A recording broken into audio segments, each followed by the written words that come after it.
cosa. Háblame, háblame, háblame y dime por qué sucedieron esas cosas. Háblenme, Háblame, háblame, háblame y dime por qué sucedieron esas cosas. Háblame, háblame, háblame y dime por qué sucedieron esas cosas.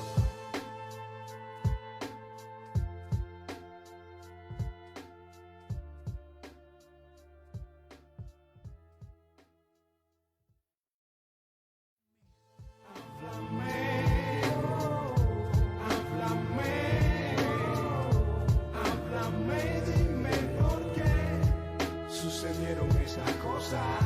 Háblame, háblame, háblame y dime por qué sucedieron esas cosas. háblenme, Háblame, háblame, háblame y dime por qué sucedieron esas cosas. Háblame, háblame, háblame y dime por qué sucedieron esas cosas.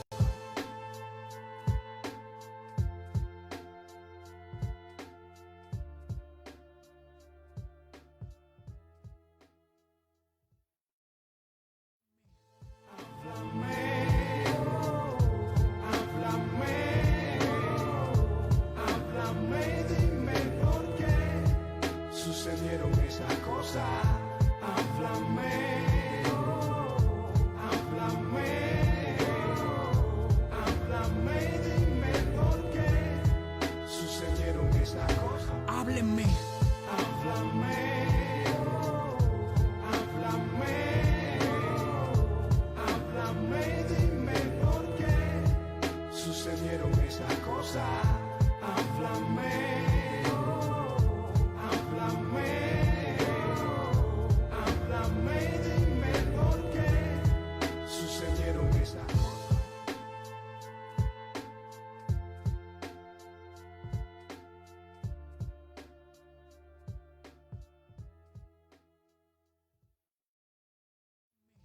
Háblame, háblame, háblame y dime por qué sucedieron esas cosas. Háblame, háblame, háblame y dime por qué sucedieron esas cosas. háblenme, Háblame, háblame, háblame y dime por qué sucedieron esas cosas. Háblame, háblame, háblame y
cosa.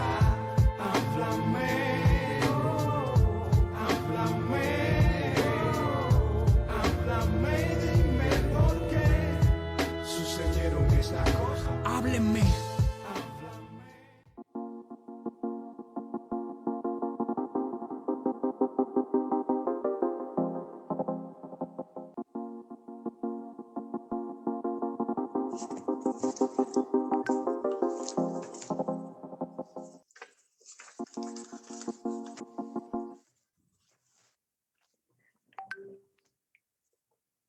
Buenas tardes, buenos días, buenas noches a todas las personas que nos están siguiendo en otra edición de Estratos de Instar.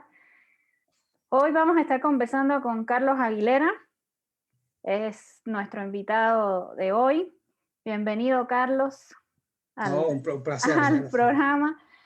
Y bueno, antes de empezar ya le decía a Carlos que probablemente tuviera que repetir un testimonio que ha ofrecido de muchas maneras, oral, escrito, pero que un poco la idea de Estratos es justamente esa, poder ir construyendo una memoria sobre proyectos de gestión independiente en Cuba. Entonces, vamos al inicio. Un poco el año 94, Diásporas Proyecto.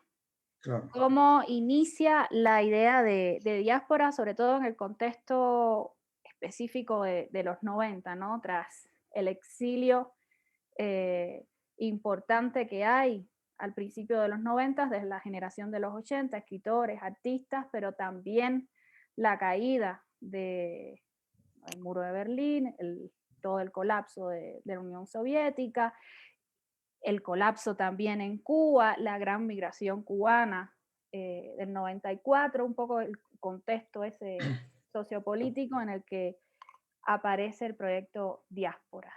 ¿Qué es Diásporas en ese contexto? Sí, mira, bueno, ante todo, muchas gracias por la invitación y por estar acá, ¿no? Y, en fin, yo creo que Diáspora surge por dos ausencias importantes que ocurren en esos momentos, ¿no? Es decir, como tú bien acabas de señalar, la gente de la generación de los 80, la mayoría se había ido en el año 90, 91, ¿no? Y eran gente que de alguna manera estaban muy cerca de algunos de nosotros, ¿no? Y eran gente que hacían performance, era gente que tenía un interés por la literatura, eran gente que estaban, digamos, dinamizando todo el espacio de arte, pero también el espacio mental, ¿no? Cubano y sobre todo, bueno, en La Habana, porque hay que contextualizar que nosotros estábamos en La Habana y que casi todo lo que hicimos ocurría allí, ¿no? Más allá de que después, poco a poco se fue expandiendo la ola de diásporas, etcétera, pero bueno, la mayoría de las cosas ocurrían ahí en la capital, ¿no? Y entonces, esta es la primera ausencia, ¿no? Esta gente se van, queda como un hueco. Hay un hueco muy grande que dejan, ¿no? Y ese hueco, de alguna manera, viene a reafirmar algo que ya nosotros, y cuando digo nosotros me refiero a los escritores que componen Diáspora, que son en ese primer momento 5 o 6, un hueco que ya nosotros veníamos constatando desde antes que ellos se fueran, y era que en la literatura cubana, sobre todo en la literatura de aquellos tiempos, más allá de que en los años 80 había escritores muy buenos, ¿no? Hay, bueno, desde Reina María, que viene desde principios de los 80, digamos, hasta Carlos Augusto Alfonso, ¿no? Que ya es de la segunda, digamos, de la segunda generación de los 80. Había escritores muy buenos, pero había muchas cosas que a nosotros nos faltaban, como espacio escritural, como reflexión sobre Estado, literatura, reflexiones sobre la relación entre literatura y nación, la literatura y la historia, la manera en que la historia se contó. Recordemos que Lezama veía la historia casi de una manera mítica, ¿no? Es decir, era un ramo de fuego que había caído en el cielo y de ahí la poesía, encarna la poesía y la historia es la encarnación de la poesía, ¿no? En la historia. Entonces, nosotros nos encontramos en el año 94 o un poco antes, en el año 93, con estos dos grandes huecos, ¿no? El de la ausencia de muchos amigos o de personas que estaban dinamizando todo el entramado cívico del país y artístico del país, y el que ya nosotros traíamos como escritores.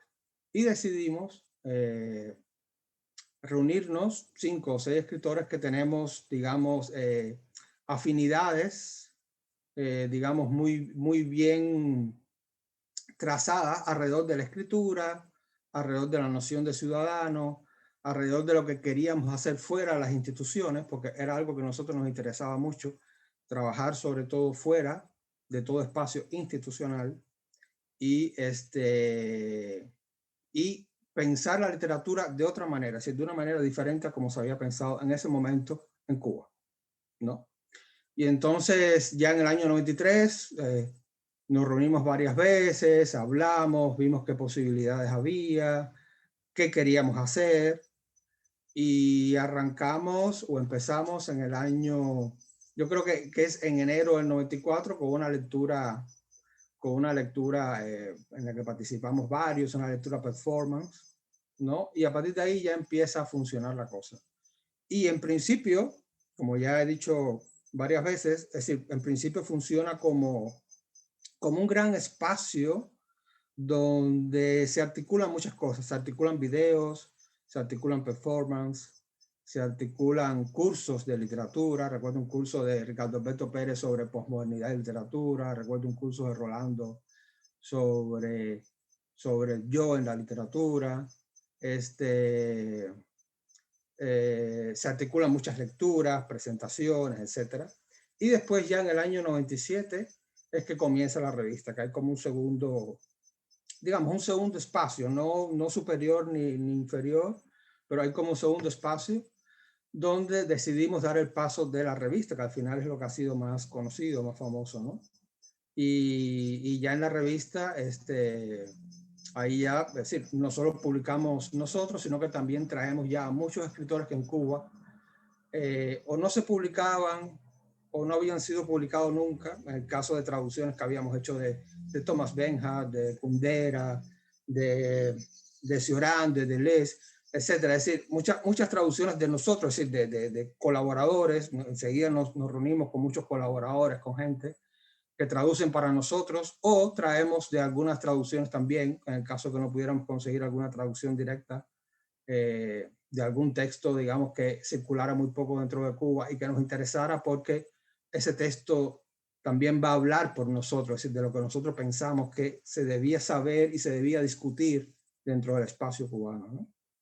Y entonces, bueno, digamos que a grosso modo estos son los dos grandes espacios donde diáspora se construye, ¿no? Es decir, un primer espacio donde hay una reflexión sobre el autor, hay una reflexión sobre lo político, hay una reflexión sobre las maneras en que un autor se construye y construye la escritura, y después viene la revista, ¿no? Que ya es un espacio más expositivo, ¿no? Es un espacio más de... Yo siempre decía, cosa que nunca se ha hecho y posiblemente nunca se haga, pues es muy difícil, pero que hubiera sido lindo más que...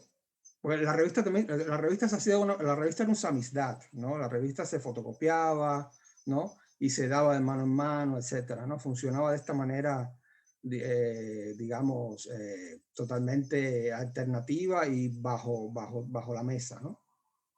Y ahora estoy recordando el momento en que fui a casa de Tania, porque Tania es la que hace el diseño de la revista. Curiosamente, estoy hablando para Instar y Tania es la que hace el diseño para la revista. Y recuerdo ahora, lo tengo muy presente, el momento o los momentos en que fui a su casa y que bueno, que nos reunimos, que hablamos, que hizo el diseño, que después fui a recoger el diseño, etcétera, ¿no? Y bueno, eso, es decir, hicimos la revista y la revista tenía ya articulaciones muy precisas, ¿no? Entre ellas la de reflexionar sobre la relación Estado-literatura o escritura, literatura cubana como espacio nacionalista, y nosotros nos marcamos desde el principio en un antinacionalismo, digamos, furibundo, ¿no? Entonces, bueno, digamos, estos eran los dos grandes, las dos grandes zonas donde se movía diáspora, ¿no? Oye, Carlos, ahorita, bueno, has tocado como muchos temas, pero quería que si podías ahondar un poco justo en esta articulación que dices que hace diáspora, ¿no?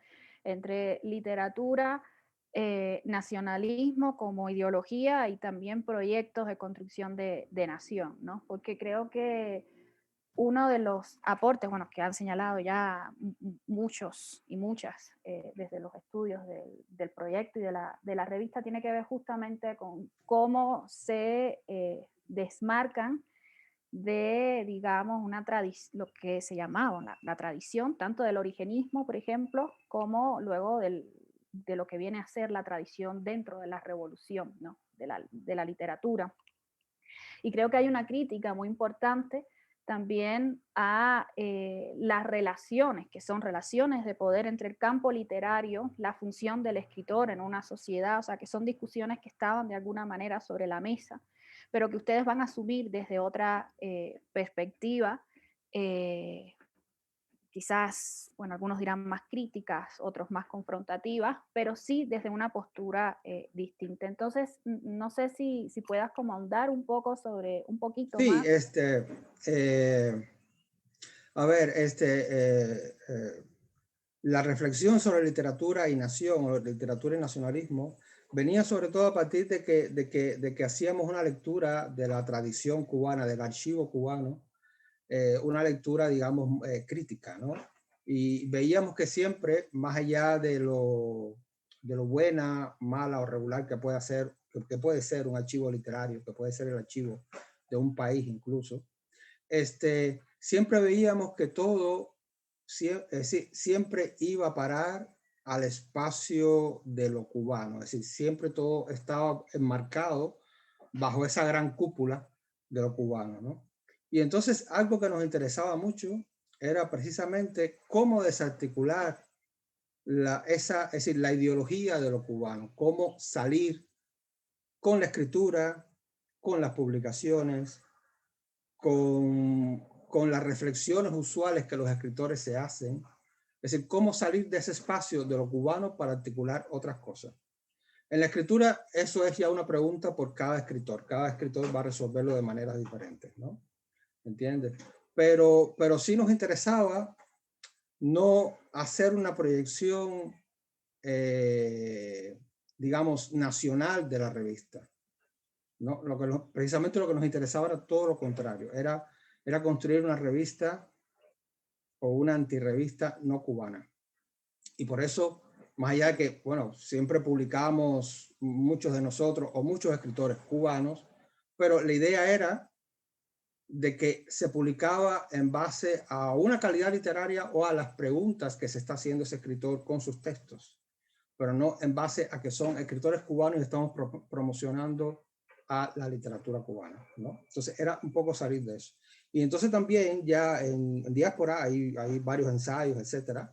Entonces recuerdo uno de Rogelio Saunders, recuerdo uno de Pedro Márquez de Armas, recuerdo uno de Rolando, etcétera, donde están constantemente pensando el nacionalismo o el archivo nacional como una máquina enemiga, como una máquina que hay que desarticular para poder construir otra cosa. Esa otra cosa es lo que va a hacer cada escritor en sí mismo, pero lo importante era desarticular eso, ¿no? Y entonces, yo creo que una de las cosas que hacemos y que de alguna manera, digamos, subrayan esto también, es la cantidad de traducciones o de textos de otros lugares que traemos. Y no lo traemos en base a que sean traducciones o textos de otros lugares. Lo traemos porque esa gente también son parte del grupo. Cuando yo publicaba un texto de Deleuze en Diásporas, o cuando publicaba un texto de Carmelo Bene, o cuando publicaba un texto de Kundera, Kundera, Carmelo Bene y Deleuze eran parte de Diáspora y eran parte de ese espacio desterritorializado y no nacional, donde todos estábamos construyendo muchas preguntas o una gran pregunta sobre literatura, sobre relación literatura-estado o sobre lo que en aquel momento se articulara alrededor de los espacios de ciudadanía donde se construía la revista al final, ¿no? Entonces, bueno, era eso, era eso. Oye, ahorita hablaste de que la revista era también como una especie de samizdat y creo que, bueno, ahí me gustaría también un poco que hablaras en cuanto a la propia, no solo la materialidad de la revista, o sea, de la producción, sino también de la circulación. O sea, cómo distribuían ustedes esta revista que a pesar de estar de alguna manera en el outside de la institución no era ajena a ella, o sea, sabía que existían y de alguna manera circulaban como por las redes marginales del sistema, periféricas. Y a la vez, ya que me decías lo del samizdat, pensaba también en cómo en la revista, no solo a partir de esto que dices, o sea, de cómo empiezan a publicar a muchos autores que eran proscritos dentro de la política cultural cubana de la revolución, sino también a través de los textos de algunos autores nacidos cubanos, traen términos que hasta ese momento no habían circulado para pensar el proceso revolucionario, ¿no? Creo que el más evidente es el de totalitarismo. Entonces, un poco si puedes ahondar sobre esas dos cuestiones que creo que están relacionadas, porque además el término samizdat hace también referencia a una forma muy particular de circulación, ¿no? de los textos proscritos y los Sí, autores proscritos en la antigua Unión Soviética. sí, mira, yo cuando ahorita hacía referencia a bueno, a las veces que fui a casa de Tania, cuando Tania hizo el diseño, etcétera, de la revista, yo recuerdo que nosotros le decíamos a Tania así como idea de diseño, ¿no? Hasta donde nosotros podíamos más o menos, digamos, ver lo que queríamos, ¿no? Que Diáspora era una revista que queríamos que fuera siempre en blanco y negro, ¿no? Con listones negros, una revista entre comillas de luto, porque es una revista que está fuera de toda posibilidad de ser promocionada, vendida, incluso hasta construida como revista. En verdad, la idea de nosotros, más allá de que se articula como una revista, era la de construir precisamente una maquinaria anti-magazine, es decir, que se situara en un espacio diferente al que generalmente se situaban las revistas o los magazines, ¿no? Entonces, con esto que quiero decir, las revistas funcionaban encima de algo de una precariedad. Las revistas se fotocopiaba, se hacía una maqueta en computadora, una computadora que conseguimos ya muchos años después, porque al principio se hizo en muchos lugares. Recuerdo que hay un número que se hace en casa de Maggie Mateo, una computadora que tenía Maggie Mateo que nos prestó. Hay un número que se hace en otro lugar, así, ¿no? Hasta que al final, gracias a un amigo mío norteamericano que estuvo unos años en Cuba haciendo una investigación de campo para su doctorado en Columbia University, y que me ayudó muchísimo, don Ramón Ochoa. De hecho hicimos traducciones juntos, recuerdo que hicimos juntos una traducción de John Cage, y siempre estuvo ahí junto con nosotros, ayudándonos a construirlo todo. Y las revistas se empezaron a hacer después, yo creo que a partir del tercer número, ya en la computadora de él. Pero la revista se hacía una maqueta en una computadora y después poco a poco íbamos fotocopiando en diferentes lugares. Yo no sé cómo es Cuba, porque yo me fui hace 20 años, pero en aquel momento era sobornar a una secretaria para que te sacara una fotocopia y pagarle algo, y después sobornar a no sé quién para que en sus ratos libres, cuando el jefe no estuviera, pues fotocopiara ahí, y así íbamos reuniendo números, ¿no? ¿Vale? Y así, y después esos números se iban dando de mano en mano. Y la manera en que los juntábamos, todas esas páginas fotocopiadas, era siempre también con alguien que venía y nos daba unos plásticos, ¿no? Esos plásticos, esas presillas de plástico donde puedes meter los números, ¿no? Recuerdo que Susanne Lange, la traductora alemana, muchas veces nos trajo muchísimos, nos traía paquetes de cosas de esas, ¿no? Entonces, pero también otras personas trajeron, ¿no? Y entonces la revista funcionaba dentro de un espacio de precariedad, total. Y se daba, como decía, se daba de mano en mano, se le daba a la gente, a los amigos, circulaba.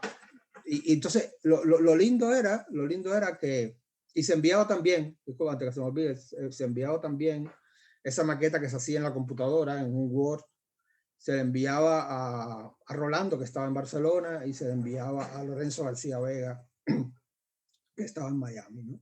Y entonces ellos se encargaron también de fotocopiar algunos números y allí dárselos a alguna gente, ¿no? Bajo la estructura, bajo lo que nosotros habíamos dicho también, ¿no? Que le pusieran lo fotocopiaran y le pusieran una presilla de esta plástica, ¿no? Y así era la revista. Por eso también hay como muchas, digamos, no números diferentes, pero sí, porque a ver, no todo el mundo lo cumplía y hay quien no le puso la presilla, hay quien le puso una cosa, una grapa, en fin, ¿no? Pero en verdad era así, circulaba así, era como circulaba la revista y se sacaban, no sé lo que podíamos, 40 números, 50 números. Llegar a 100 números era un lujo total, ¿no? Y se daba. Y después ya la gente, cuando tenía su número, como era tan fácil, porque tenía las páginas y tenía una presilla plástica que sacaba y ponía, la gente también hacía sus fotocopias. Y entonces eso se iba reproduciendo, ¿no? Y entonces yo no sé ni cuántos números podían circular, pero circulaban bastante. Y nosotros, te digo, lo dábamos siempre de mano en mano a todo aquel que quisiera, a todo aquel que extendiera la mano. Y a veces incluso, o muchas veces yo o Pedro Marqués de Alma también, íbamos a lugares, eventos oficiales, y de pronto hacíamos como nuestro pequeño performance, que era que de pronto allí, no sé, imagínate una reunión de temas con ese tipo nefasto, Rafael Hernández, ahí de pronto parado, y de pronto que tú saques tu revista 10, pero empiezas a dársela así a alguna gente, ¿no? Entonces, era un poco crear ese ruido también, ¿no? Y que era una suerte de venganza también contra el espacio cerrado, ¿no? Donde la revista tenía que moverse y articularse, ¿no? Y sí, como decías, la revista yo creo que es una de las primeras que pone a circular, por lo menos. Yo no podría decir que es la primera que habla de totalitarismo en Cuba, porque aparte lo primero no existe, pero sí es una de las primeras que pone a circular el término, ¿no? Y lo pone a discusión, lo pone a circular no solo en la revista, sino en discusiones públicas, lo pone a circular como, es decir, lo toma como una suerte de emblema contra el poder. Entonces, constantemente estábamos hablando de que había que ir y de que había que reflexionar contra, había que reflexionar sobre el totalitarismo y había que ir contra el totalitarismo, ¿no?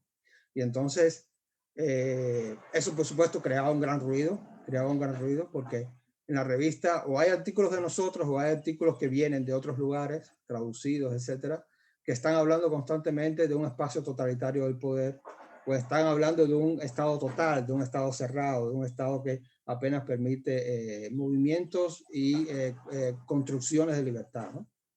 Y entonces, bueno, digamos que una de las grandes zonas de ruido de la revista, sobre todo, es esa, ¿no? Que pone a circular un término, un concepto, y empieza a darle cuerpo de manera, entre comillas, investigativa a ese concepto, ¿no? Sí, de nombrar también creo que una experiencia que era en el caso cubano era importante para Además, entender. Oye, claro. quería preguntarte cómo era esto de existir en la marginalidad del sistema institucional. Creo que por ahí leí, no sé si es Ponte, creo que sí es Ponte, en la fiesta vigilada, que habla de que en los 90 las formas de control sobre estos grupos no eran tan espectaculares como fueron en los 80, eran más sutiles. Uh-huh. Y quería preguntarte entonces, ¿cómo era ese existir en la marginalidad y cómo era la relación con la institución, que en este caso es quien vela, controla, administra, digamos, la posibilidad de circular también, incluso desde la periferia? Yo creo que sí, que era sutil, y te lo voy a poner como un ejemplo. Yo recuerdo que yo hice, o nosotros hicimos un dossier diáspora que queríamos publicar en la revista Unión. O sea, la revista Unión es una de las dos revistas de la UNIAC, ¿no? La otra es la Gaceta de Cuba. Y nada, era un dossier de poesía, digamos, con poemas de cada uno, más una introducción donde hablábamos del grupo, una introducción que tampoco era demasiado explosiva, ¿no? Una introducción presentando al grupo, presentando a los escritores y presentando un poco las líneas que nos interesaban, y después los poemas, ¿no? Y recuerdo que la respuesta que yo recibo es que de manera individual sí podemos o sí podíamos publicar en las revistas nacionales, ¿no? Pero como grupo, eso estaba prohibido. Era la palabra, ¿no? Eso está prohibido. Es decir, como grupo, eso no puede salir, ni se va a permitir que eso se publique nunca. Y esto formaba parte de esta lógica de control o de esta lógica represiva, ¿no? Es decir, nunca te dejaban existir como grupo, nunca te dejaban existir como espacio que tiene leyes propias. Eso nunca, eso está prohibido. Ahora, de manera individual, tú llevas tu texto y puede ser aprobado, ¿no? Como un autor, ¿no? Y entonces esto circulaba así. Pero había muchas otras maneras, porque, es decir, cada vez que tú intentabas hablar, presentar algo que se salía de los límites que ellos ya tenían establecidos, era un problema. Era un problema. Yo recuerdo una vez cuando fue a Cuba Daniel Batteston, de hecho hace poco lo recordábamos en un Zoom, en un conversatorio que hicimos para la Universidad de Pittsburgh con Batteston, y lo recordábamos que él había organizado un evento en la UNIAC y para los estudiantes que venían con él y otras personas que iban, ¿no? Y era un evento sobre literatura cubana, era un evento sobre narradores o escritores cubanos, etcétera, ¿no? Y allí estaba Sacha, estaba no sé quién, había varias gente, ¿no? Y yo recuerdo que nosotros estábamos invitados, Pedro y yo, aquel momento. Eso tiene que ser año, no sé, 97, 98. Estábamos invitados a esa mesa para hablarle a los demás. E imagínate que tú estás en la mesa junto a los otros 3 o 4 de la UNIAC. Ellos hablan y cuando llegan al que está al lado tuyo dicen, bueno, y ahora preguntas para el público. Y a ti te ignoran por completo, tú estás en la mesa. ¿Entiendes? Así de sutil era eso, ¿no? Es decir, había una sutilidad siempre que es entre comillas, ¿no? Y entonces, yo recuerdo que nosotros nos quedamos muy sorprendidos con aquello, es decir, una reacción tan burda era casi impensable, ¿no? O era pensable, pero no, en ese momento no sabíamos que podía ocurrir. Y entonces, en algún momento logramos que el micrófono llegara a nosotros y entonces hablamos lo que nosotros queríamos decir, ¿no? Pero te digo, era así, funcionaba de una manera muy tajante, de una manera muy cortante contra todo aquel que intentara pensar otra cosa, ¿no?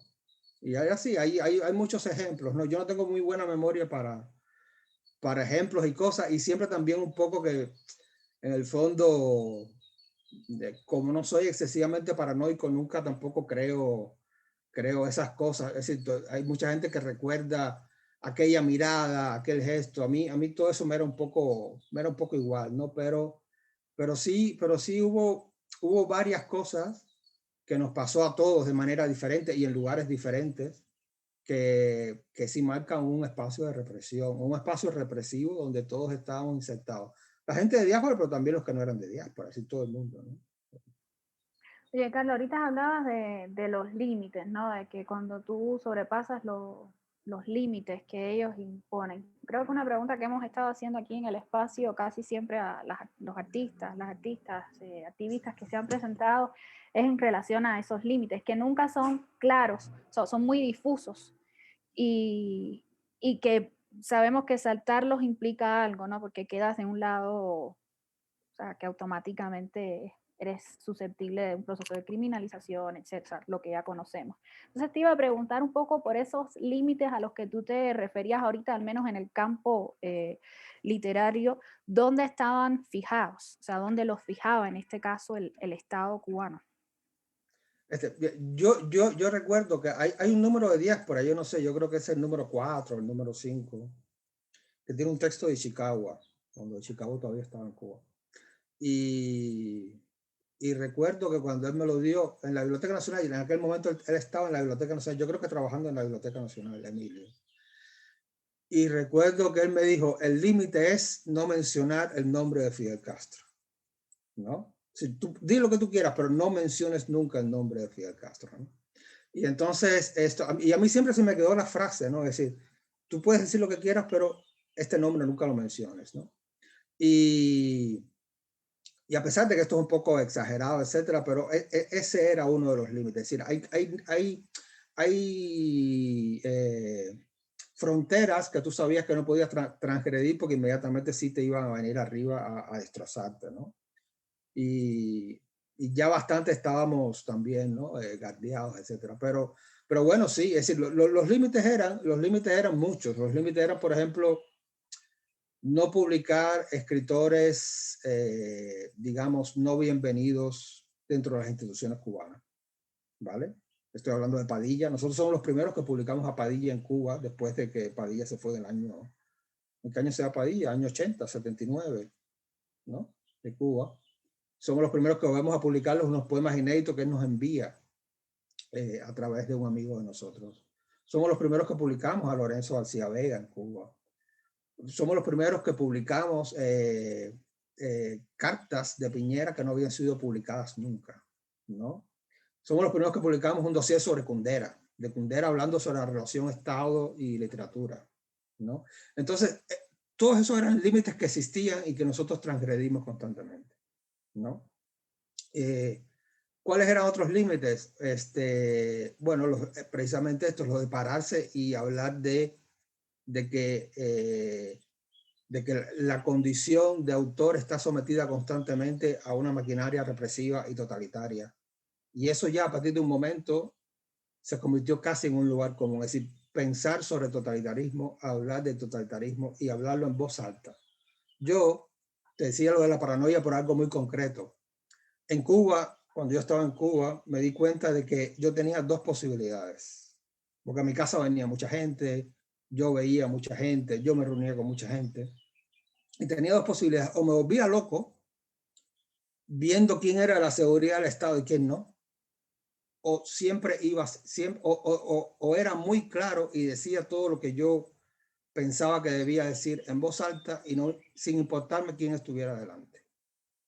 Y esa fue la opción mía, ¿no? Digo, yo no puedo construir una paranoia total intentando descubrir quién es de la seguridad del Estado, quién no, quién viene a sacarme información, quién me está dando un consejo, esos consejos que vienen y te dan, ¿no? De que, oye, tranquilo, pórtate bien, no sé qué, si quieres que te inviten al evento tal. Y entonces, no, yo decidí salir de todo ese espacio, salir de toda esa, salir de todo ese hueco de angustia y sencillamente pensar y es decir, lo mismo que decía fuera de mi casa, también lo decía dentro de mi casa y no importaba quién estuviera delante, ¿no? Y entonces eso también era transgredir un espacio, ¿no? Un espacio. Y bueno, era un poco así, ¿no? Era un poco así por hablar, ¿no? Carlos, ahorita que estabas diciendo esto, yo estaba pensando en otros proyectos que de alguna manera o bien coexisten con ustedes o les anteceden a ustedes y que traían como una propuesta, digamos, en términos políticos de reformas a ese Estado cubano revolucionario. En el caso de diásporas, hay un proyecto político, o sea, para pensar ese Estado, o justamente, digamos, su acción, como existencia en la vida, de alguna manera tiene que ver justamente señalar ese fracaso, digamos, de la promesa de una modernidad, con una revolución, etcétera, etcétera. Sí, no, en el caso de Diáspora, a diferencia de otros proyectos, estoy pensando por ejemplo en Paideia, ¿no? Es decir, en el caso de Diáspora, a Diáspora lo que le interesaba era señalar ese fracaso, como muy bien tú dices, o reflexionar sobre ese fracaso, ¿no? Y mostrar lo grande y lo abarcador que es ese fracaso, ¿no? Es tan grande ese fracaso que hunde a todo un país. Pero no, a Diáspora no le interesaba hacer política. A Diáspora le interesaba construir escritura. Fíjate que ni siquiera digo la palabra literatura. Para nosotros la literatura si nos importaba solo en la medida de que era una puerta por donde se entraba para construir otros espacios, sea la escritura, sea el performance, sea el video, sea otra cosa, ¿no? Y entonces, Diáspora no hacía es decir, no funcionaba bajo leyes políticas, pero sí le interesaba reflexionar sobre lo político y le interesaba reflexionar sobre la conexión que tiene lo político con todo lo demás. Ahí sí, pero no traía como tal, no era un partido, o no era un movimiento que intentara construir un proyecto ciudadano o algo así. No. Oye, Carlos, ahorita volviendo a ver si nos puedes traer la anécdota, porque creo que es Jorge Luis Arcos quien cuenta que estando tú presente en una mesa en la UNIAC, no sé si es la mesa de la que estabas hablando ahorita, que comienzas a hablar sobre literatura y política. Me parece que es Fernando Rojas quien te dice que estás ahí para hablar de literatura y no de política. Y un poco silencia y cancela todo. Yo no sé, porque hubo varias mesas. Hubo varias mesas en varios lugares. La que yo recuerdo no es Fernando Rojas, sino Rafael Hernández, el que dice, pero quizás yo estoy confundiendo momentos o no sé, ¿no? Pero lo que yo recuerdo es una suerte de mesa y también en la unidad donde alguien nos invita y Rafael Hernández se refiere despectivamente a nosotros como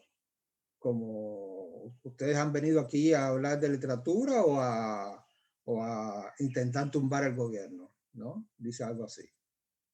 En verdad queríamos tumbar el gobierno a través de la literatura, ¿no? Pero es algo así, ¿no? Pero yo no recuerdo bien, es que hubo muchas cosas también en el evento de Orígenes, en Casa de las Américas, también hubo un problema. Ahí yo no estuve, bueno, no estuve como exponente, pero sí estuvieron Rolando, Ponte, Pedro, etcétera, ¿no? Bueno, y muchas otras personas. Y ahí también hubo problemas, ¿no? Y también hubo problemas en Elisa, eso yo creo que fue a través de Rolando y Richard, Ricardo Alberto Pérez, que también ahí, en fin, había problemas en muchos lugares, de hecho en casi todos los lugares donde de alguna manera intentábamos articular cosas, ¿no? Más allá de que logramos articular cosas, ¿no? Pero sí, había muchos sucesos. Oye, después de varios años y de 20 años que llevas ya fuera de Cuba, un poco, ¿cómo podrías pensar hoy, digamos, estos mecanismos de subsistencia dentro de un sistema que de alguna manera controla toda la vida en un país? Pensando en el caso específico de diásporas y, por ejemplo, ahorita que mencionabas también a Reina María, que creo que fue un lugar muy importante en el caso para la literatura, ¿no? Que nucleó, ¿no? Y que permitió generar redes importantes para sostener, para acompañar estos procesos. Pero ¿has pensado algo sobre estos mecanismos de cómo subsistir? Lo digo también pensando un poco en lo que está ocurriendo ahorita Claro. en Cuba, ¿no? Sí, bueno, es que, a ver, lo de Reina. Yo creo que el lugar, es decir, porque Diáspora no era un lugar, ¿no? Diáspora era una máquina, era una maquinaria.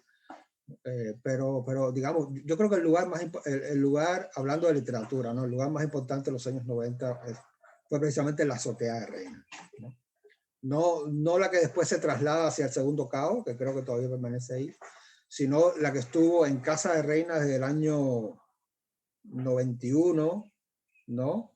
Cuando aún ni siquiera era la azotea, que se estaba construyendo la casa y nos reuníamos un grupo muy pequeño de amigos, ¿no? Hasta el año, qué sé yo, no sé cuándo, hasta qué año permanece, 96, 97, 98, no sé, ¿no? Pero yo creo que sin lugar a dudas es el lugar más importante de la literatura en Cuba en ese momento. En ese momento. Y lo que sucede es que ahora es muy diferente a aquel tiempo, es muy diferente. Es decir, yo me declaro un total admirador de todo lo que está sucediendo en Cuba y soy un total admirador desde, qué sé yo, desde Luis Manuel hasta Tania, hasta decir, toda la gente que en Cuba está construyendo un espacio de civilidad y un espacio ciudadano, ¿no? Eso en los años 90 era un poco difícil, era un poco complicado hacerlo. Nosotros de alguna manera intentamos dar algunos primeros pasos desde la literatura, desde la construcción del espacio literario, digamos, ¿no? Intentamos dar algunos primeros pasos, pero sin que esos fuera un proyecto cívico, de la manera en que se entiende eso hoy, ¿no? Entonces, estoy hablando de los años 90, cuando el concepto sociedad civil en Cuba apenas se articulaba, apenas se decía, apenas se conocía, ¿no? Y decir sociedad civil era como decir algo, era como decir una mala palabra, ¿no? Yo recuerdo cuando empezó a circular la reflexión o el concepto de sociedad civil en Cuba, que habrá sido a mitad de los años 90, era como una cosa muy rara. ¿Qué cosa es la sociedad civil, no? Y entonces, cuando la sociedad civil precisamente es quizás lo más importante para poder construir un país, ¿no? Y ahora yo veo cuando veo qué sé yo, a Luis Manuel, veo a Nameli, los veo a todos, veo que tienen muy claro el lugar que ellos ocupan dentro de esa sociedad civil que se está formando, porque es imposible un espacio totalitario vivir dentro de una sociedad civil fuerte, pero el espacio que ellos van a ocupar o el espacio que quieren ocupar en un futuro, ¿no? Y eso en los años 90 era muy complicado. De hecho, más bien no había visión de futuro, se vivía más bien mirando siempre hacia el día a día, hacia lo que estabas haciendo en ese momento. Pero la Cuba futura, es decir, esa construcción del porvenir, de lo que va a venir y de lo que del lugar que yo voy a ocupar en ese futuro, eso no existía. Y sin embargo ahora sí. Y eso marca una gran diferencia, porque eso es uno de los grandes, ¿cómo decir? Constructo que hace que el miedo se rompa, ¿no? Y en los años 90 sí había mucho miedo. Sí había mucho miedo y había mucha represión y todavía había mucho hablar bajito, ¿no?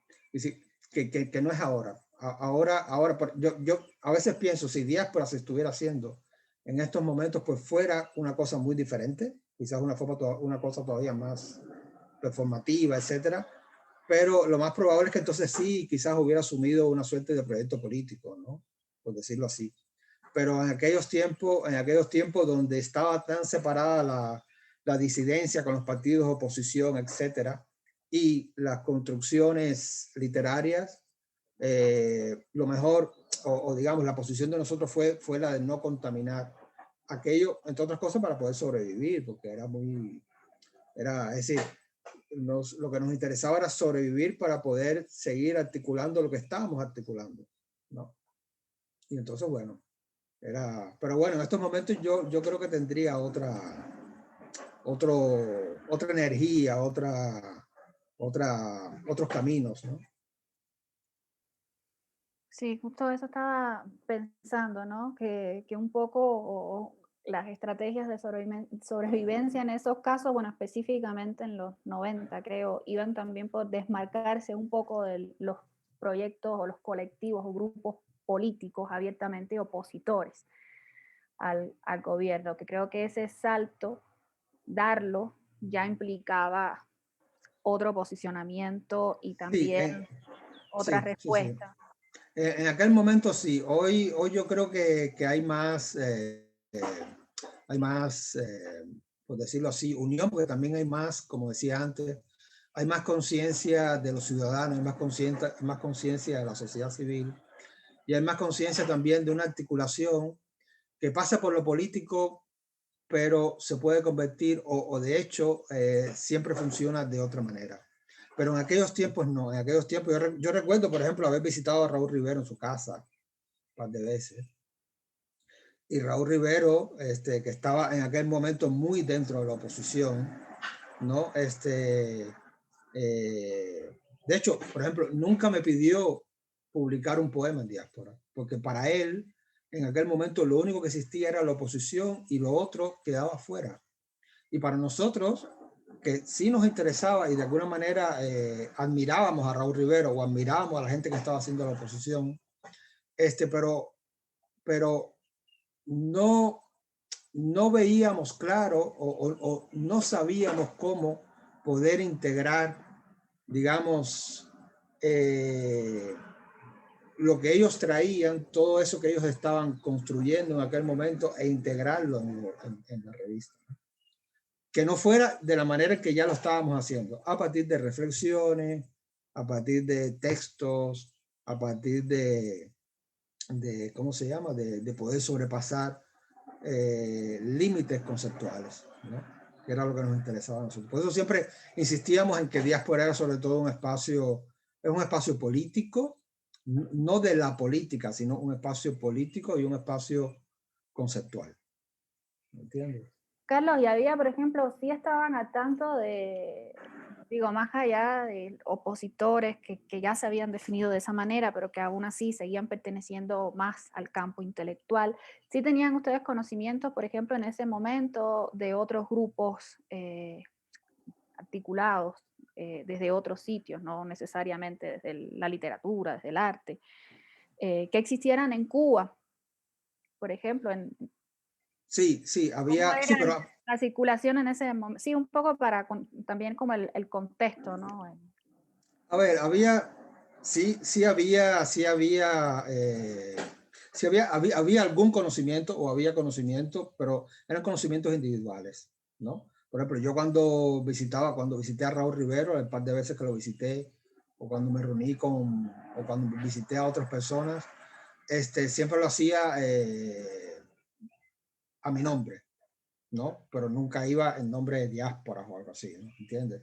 Es decir, entonces yo me imagino que los otros también, Rolando o Pedro o Rogelio Santos, qué sé yo, que de alguna manera pudieran en algún momento conversar o hablar o acercarse a alguien de la oposición, de alguno de los partidos de oposición o de los grupos de oposición que había en Cuba en aquellos años. Pero esas cosas no se hacían en nombre de diáspora, sino que se hacían de manera individual. Se hacían de manera individual. Pero sí había algún conocimiento y había una gran admiración, ¿no? Hacia todo lo que estaba pasando. Pero, pero sí eran como espacios muy diferentes, entre otras cosas, porque, bueno, ahora también, pero en aquellos años esa gente estaban hiper vigilados, súper vigilados, ¿no? Y entonces era un poco difícil poder trazar algún proyecto a largo plazo con ellos, a no ser que tú entraras en la oposición y no era la opción de nosotros, ¿no? Carlos, ¿cuál fue el costo, digamos, para diásporas de alguna manera ese margen de libertad que consiguieron, que disputaron desde la autonomía, digamos, del proyecto? ¿Cuál fue el costo? O sea, ¿qué pasa con diáspora? El costo fue irse de Cuba y no regresar, o que no te dejaran regresar más, ¿no? yo siempre digo, o he dicho varias veces, que diáspora es una suerte de gran escuela, por decirlo así, ¿no? Por lo menos en mi caso sí, ¿no? Eh, cuando yo comienzo en el año 94 o el año 93 con diáspora, empezamos a hacer todo, yo tenía, qué sé yo, 22, 23 años, es la edad que tiene, es la edad que casi tiene mi hijo ahora, ¿no? Y yo cuando lo que veo es un niño, sí, yo era ese niño de alguna manera allí también, ¿no? Y entonces aprendí muchas cosas en ese camino, ¿no? Aprendí a pensar de manera muy definida en ese camino, ¿no? Y aprendí mucho de política y aprendí mucho de poder articularme a mí como ciudadano y poder articularme a mí como escritor dentro de un contexto que me está negando absolutamente todo. Me está negando mi posibilidad de expresión, mi posibilidad de entrar y salir libremente. Yo recuerdo que nosotros fuimos unos de los primeros que en Cuba protestamos de manera pública, es decir, a través de cartas al ministro, etcétera. Por ejemplo, por el permiso de salida de Cuba, que es algo oneroso. Es decir, que tú para salir de tu país necesitas un permiso de salida o para entrar necesitas un permiso de entrada en aquel momento, ¿no? ¿Entiendes? Y nosotros fuimos de los primeros que, es decir, nos rebelamos contra aquellos. Pero, a ver, esto es humillante. Es una humillación que yo, no como escritor, sino como ciudadano, yo tenga que pedir un permiso de salida para ir a un evento o para ir a cualquier lugar. ¿Entiendes?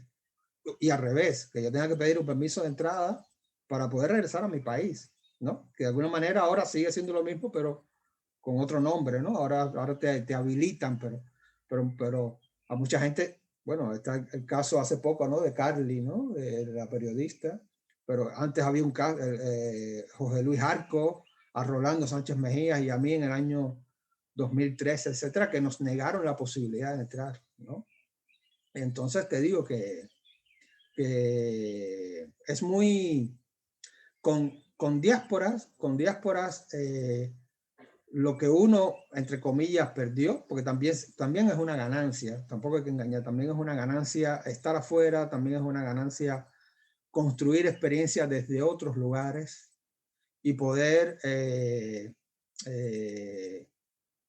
vivir ese proceso, porque al final un individuo o una persona es eso, es una construcción que siempre está en proceso y siempre se está moviendo hacia lugares diferentes, no hacia un lugar, sino hacia lugares diferentes, ¿no?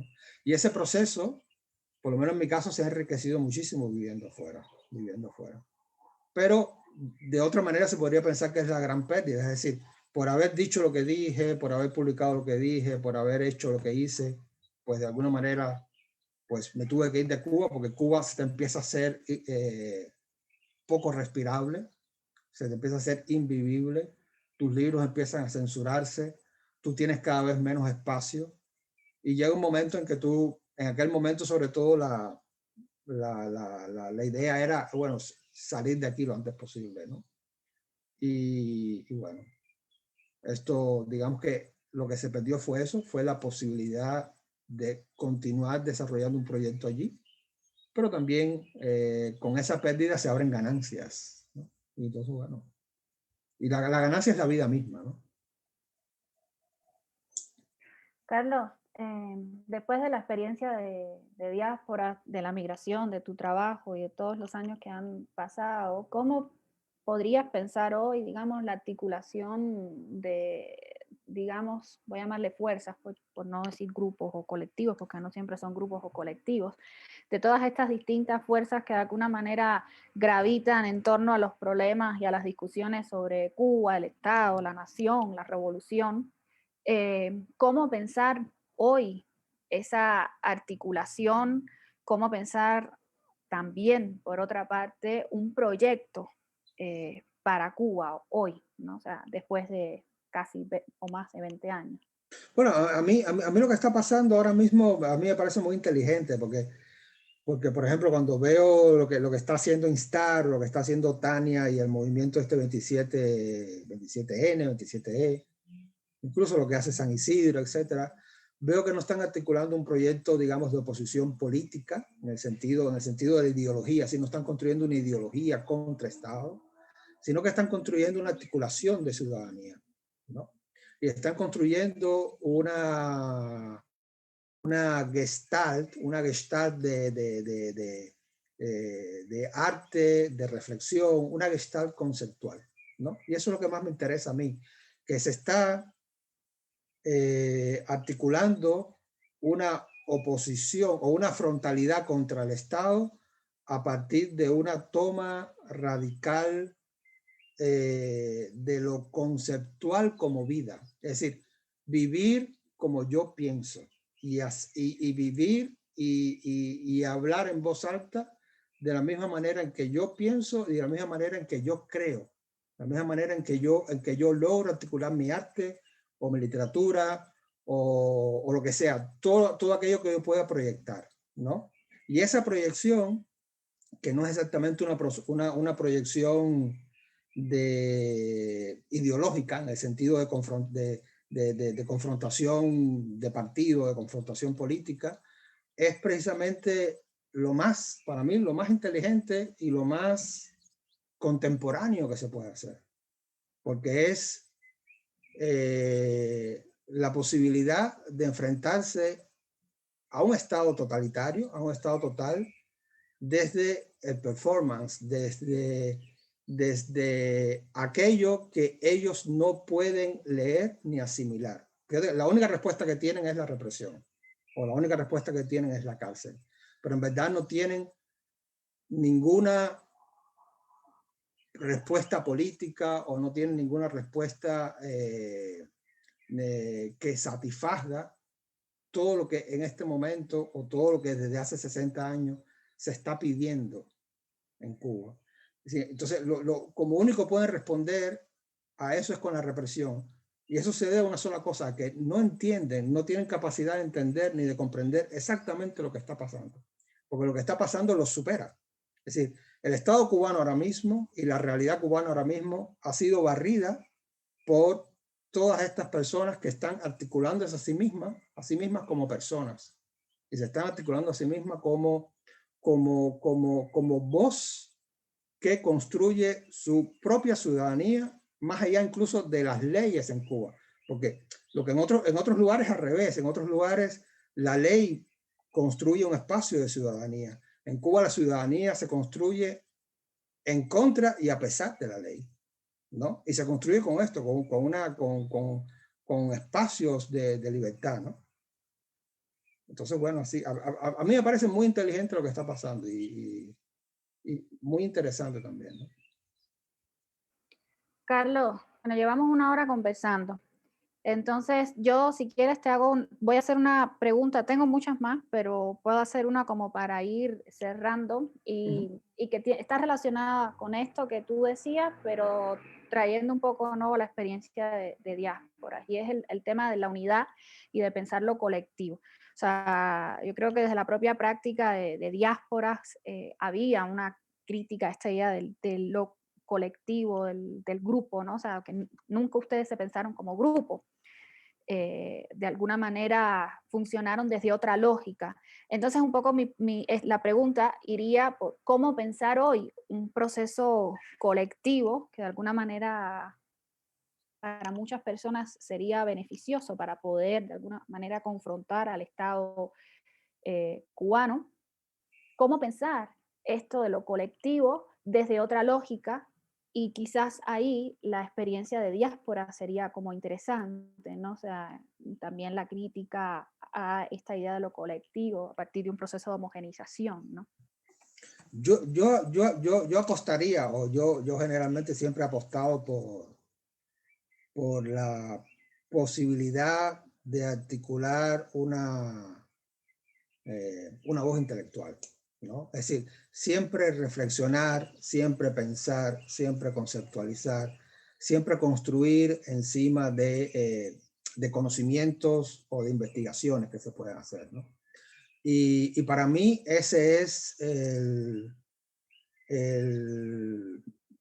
¿cómo decirlo? El gran triunfo sobre el totalitarismo. El totalitarismo lo que no quiere es que tú pienses no quieres que tú hagas, no quieres que investigues, solo quiere que tú aplaudas, como decía Reinaldo Arenas, ¿no? Y precisamente lo que está pasando ahora, yo creo que articula muy bien esta idea de poder articular procesos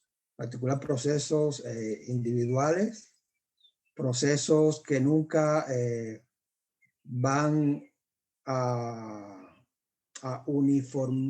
¿cómo se dice? Sí, a construir un uniforme, a uniformizarse y que siempre van a devenir otra cosa.